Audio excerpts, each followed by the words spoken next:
Hey everybody, it's Jared at Big Pine Sports. Due to all of the requests we've been getting from you guys since our video from last night about the cargo rack, I'm going to answer some of those popular questions that you guys have. One of the questions is, how much adjustment is there up and down on the cage? There's not. You're going to measure about 6.1 inches down from this top weld, and you don't really have a whole lot of adjustability. You're not going to be able to take it clear up to the top of the cage or anything, because it affects how the latching system works on it. So you've probably got not but 1/4 of an inch maybe up or down on there. The next thing, how much visibility do I lose with the cargo rack? With nothing on it, you can see out of your rear view mirror just fine. So it totally depends on what you've got on the rack. You know, if you've got your spare tire on the rack and you're dealing with about 10 inches wide, by the time you put your spare on there off the rack, you're about to the top of this bar. So you're going to lose quite a bit of your visibility, which is going to be expected. As far as cargo goes, depends on what cargo you use. You know, if it's something flat, you're going to have the same visibility now, but as you stack stuff up, it all depends on what you're going to put on there. You do not need the cargo tray for the spare tire mount to work with the spare tire. The cargo tray is designed for those smaller items that you want to strap down and keep them from falling through the hole. So that's one of the other questions.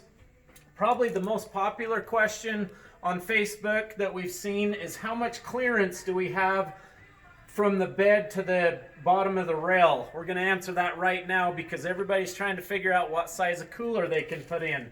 So if you go down to the bed, to the highest point on the bed, and the lowest part of the rail, you're right at 16 inches. So any cooler that's 16 inches or lower is going to work just fine. Like I pointed out in my previous video, the cooler that I selected is this one from Lifetime.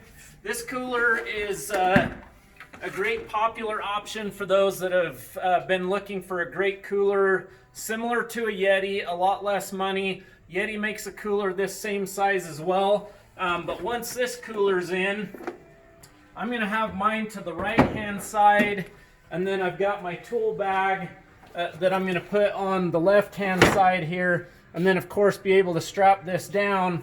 This cooler, once it's in there, is about perfect on the height. There's about I don't know, maybe a 1/2 inch of clearance there as it shuts. So that's a great cooler option for you guys. When I pull this cooler out, just to give you an idea of the measurements on this guy right here, you're looking at about 15 5/8. So you've got just a little bit of clearance there that'll work out on this cooler. Again, Yeti has a cooler that's very similar to this one that you're going to be able to use as well. A lot of guys are doing a cooler that fits the whole width. That's totally fine and up to you. I've decided to do the cargo box to put all my soft goods, my rain jacket, my coats and things like that. Obviously all my food and drinks, and then all my tools are going to be in my tool bag. Works out great with the spare tire rack. If you have any more questions, post those up in the comments below. We'll be sure to answer them as fast as we possibly can. Spare tires are coming in February. We do have part numbers and a whole nother video talking about the spare tires and what the part numbers are for those. So stay in touch for those. They will be coming sometime in February. We do have the spare tire Y straps in stock today. Give us a call, 435-427-3338. And as always, check us out on the web at bigpinesports.com. Have a great day, everybody.